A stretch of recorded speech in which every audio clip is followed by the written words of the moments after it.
محترم، اللہ نے عورت کو ٹیڑھی پسلی سے پیدا کیا ہے، اس کے حوالے سے انسان جو ہے کبھی کبھی برداشت کرے، اور برداشت کا مطلب یہ نہیں ہے کہ اس کو جو ہے وہ کوئی ناجائز کام کرنے دے یا کوئی حرام کاری کے، نہیں، اس لیے حلال کاموں کے اندر، گھر کے اندر، معاشرتی زندگی کے اندر برداشت کرے۔ اسی لیے ناقصات العقل بھی اللہ نے عورت کو کہا، بھئی ناقصات العقل کیوں کہا کہ بھئی کم عقل والی کیوں کہا، اور مرد کو الرجال قوامون علی النساء کیوں کہا؟ اس کا مطلب یہ ہے کہ اللہ تعالیٰ نے اس عورت کو جو بنایا ہے وہ ٹیڑھی پسلی سے بنایا اور کم عقل والی بنایا ہے۔ اور یاد رکھیں اللہ نے طلاق کا حق جو ہے وہ مرد کو دیا ہے، عورت کو نہیں دیا، اس کی وجہ بھی یہی ہے۔ اگر عورت کو طلاق کا حق ہوتا تو ناشتے میں ایک طلاق ہوتی، دوپہر کے کھانے میں دوسری ہوتی، اور شام کے کھانے میں تیسری طلاق ہو جاتی، تو پھر تو سارا دن طلاق ہی چلتی۔ بھائی آج جو ہے وہ فلاں طلاق دی، آج فلاں طلاق، نہیں، اللہ نے یہ مرد کیوں اس لیے دی کہ مرد کے اندر اللہ نے حوصلہ رکھا، مرد کے اندر اللہ نے برداشت کی صلاحیت رکھی ہے، مرد برداشت کر سکتا ہے۔ تو اس لیے حضرات محترم اللہ نے اپنے ہر کام کے اندر حکمتیں رکھی ہیں، ہر حکم کے اندر حکمتیں رکھی ہے۔ تو یہ ساری چیزیں اسی لیے اللہ تعالیٰ نے ایک حدیث میں آپ کو سناتا ہوں، رسول اللہ صلی اللہ علیہ وسلم نے ارشاد فرمایا کہ جس نے کسی مومن کا دل خوش کیا، غور سے سنیں، بڑی زبردست حدیث ہے، مجھے جب لگی تو مجھے بھی اتنی اچھی لگی کہ میں حیران ہو گیا کہ رسول اللہ صلی اللہ علیہ وسلم ہمیں کیا تعلیمات دے رہے ہیں دین کے بارے میں، کہ جب کوئی بندہ کسی مومن کا دل خوش کرتا ہے تو اللہ تعالیٰ اس مومن کے دل کو خوش کرنے کی وجہ سے اس آدمی کے لیے ایک فرشتے کو پیدا کرتے ہیں، اور وہ قیامت تک اس آدمی کے لیے ذکر کرتا رہتا ہے وہ فرشتہ۔ تو جو کسی عام آدمی کو خوش کرے اس کے لیے اتنی بڑی فضیلت، جو گھر میں بیوی، ماں، بہن، بیٹی کو خوش کرے گا اس کے لیے کتنی بڑی فضیلت ہوگی۔ اس لیے دین اسلام اللہ تعالیٰ نے ہمیں کامل دیا ہے، اس میں کسی قسم کی جو ہے وہ ایسی بات نہیں ہے کہ کوئی کمی رہ گئی ہو۔ حضرت تھانوی رحمۃ اللہ علیہ نے ایک واقعہ لکھا ہے، مولانا اشرف علی تھانوی رحمۃ اللہ علیہ نے، بڑا مشہور واقعہ ہے کہ ایک آدمی گھر میں آیا اور اس نے دیکھا کہ سالن میں بیوی نے نمک تیز کر دیا۔ اب اس کو غصہ تو آیا، لیکن اس نے کہا کہ میری بیوی ہے لیکن اللہ کی بندی بھی ہے، اس لیے ہم بیوی کو صرف بیوی سمجھتے ہیں، اللہ کی بندی نہیں سمجھتے۔ جب اللہ کی بندی نہیں سمجھتے تو پھر کیا ہوتا ہے، پھر ہم اس کو مارتے بھی ہیں، ڈانٹتے بھی ہیں، نہیں حضرات محترم، وہ اللہ کی بندی بھی ہے۔ اب اس آدمی نے برداشت کر لیا کہ عورت نے گھر میں جو ہے وہ سالن میں نمک تیز کر دیا، فوت ہو گئے۔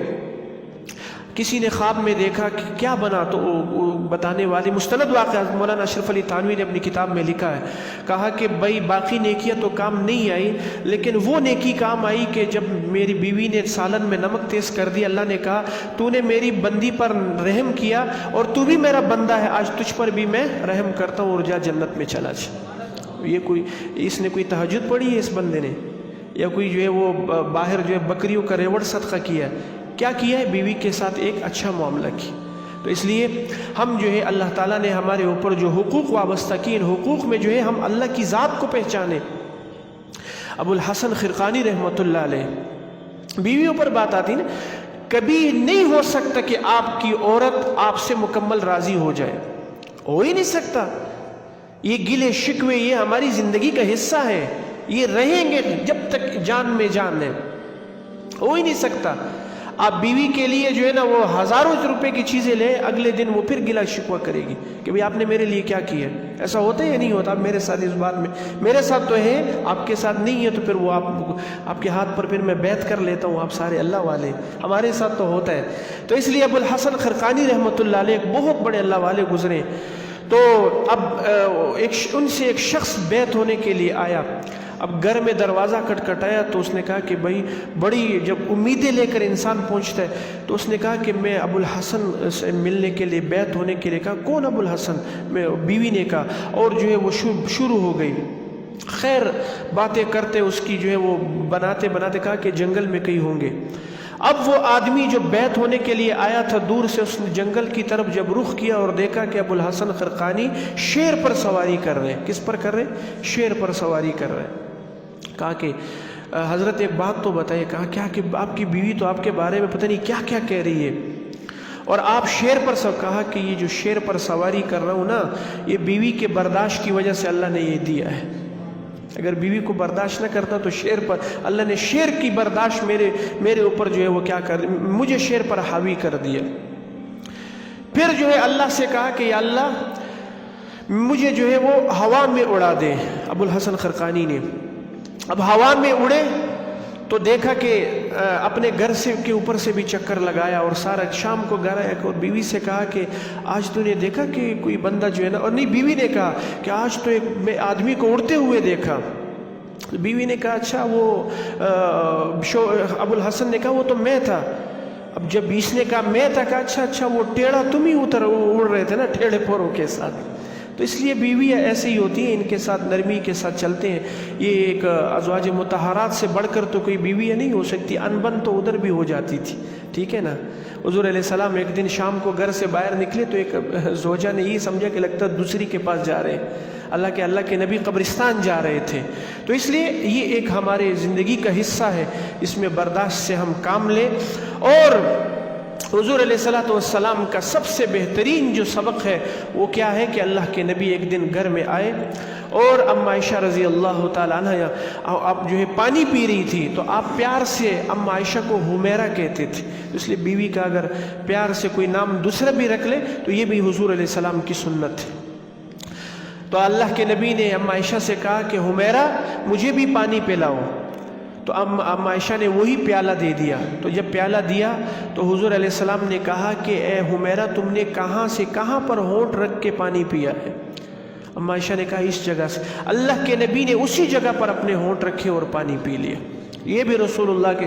ہمارے پٹھانوں کے اندر تو بیوی کے پاس کوئی بیٹھے نا تو ماں باپ اگلے دن پڑ جاتے ہیں کہ تو بیوی کے پاس کیوں بیٹھا ہے. تو اس لیے یہ چیزیں اس کو ختم کرنا ہوگا، ٹھیک ہے نا.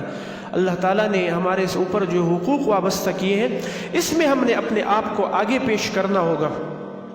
تو ایک آپ کے سامنے میں ایک دکھڑا بھی سناؤں گا. وہ دکھڑا کیا ہے؟ وہ یہ ہے حضرات محترم، بچیاں اکثر جو ہے وہ عمر کے بہت سے جو ہے وہ حصے کو گزار چکی، اور ایسی لڑکیاں بچیاں ہزاروں گھروں کے اندر موجود ہیں جو ہے وہ رشتوں کی جو ہے کیا ہے متلاشی، لیکن ان کے رشتے ہی نہیں آ رہے. کیوں نہیں آ رہے؟ ان اسباب پر کبھی ہم نے غور کیا؟ کیوں نہیں آ رہے؟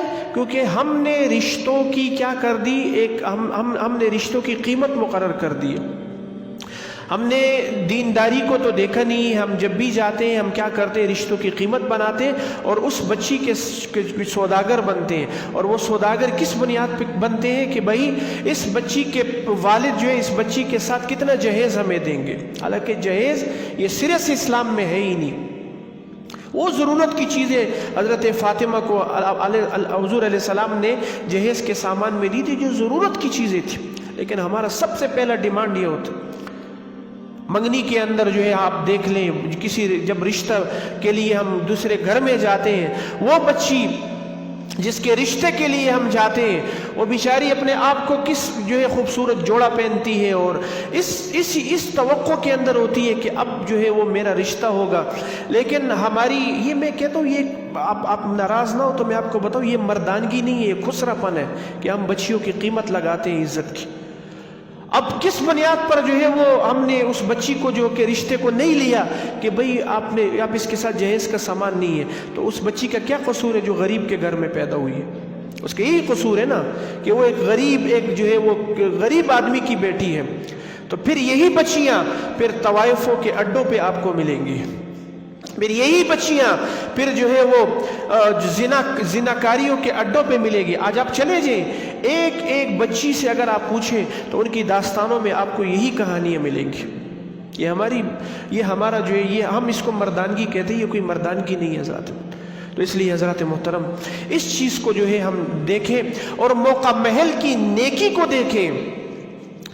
موقع محل کی نیکی کو دیکھیں. موقع محل کی نیکی کیا ہے؟ بھائی مسجد کی 3 منزلیں ہیں اور جو ہے وہ مسجد کی انتظامیہ جو ہے وہ 4تھی منزل بنانے پہ تلی ہوئی ہے. کون کہتے ہیں 4تھی منزل؟ 2 منزل میں آپ کے نمازی پورے ہو رہے ہیں اور اسی محلے کے اندر 10 بچیاں ایسی ہیں جو ہے وہ جن کی جو ہے وہ شادی اس وجہ سے نہیں ہو رہی کہ ان کے پاس جہیز کا سامان نہیں ہے. تو بھئی یہ اس وقت نیکی کون سی نیکی ہے کہ آپ ان بچیوں کے لیے ان کی جو ہے نکاح کرواؤ؟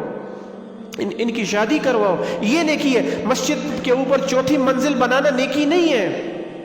اس لیے علماء نے لکھا ہے کہ موقع محل کی نیکی کو دیکھو۔ اسلام تو کہتا ہے کہ آپ حج کی جو فضیلت ہے وہ غریبوں کے محلے میں نہ بیان کیا کرو۔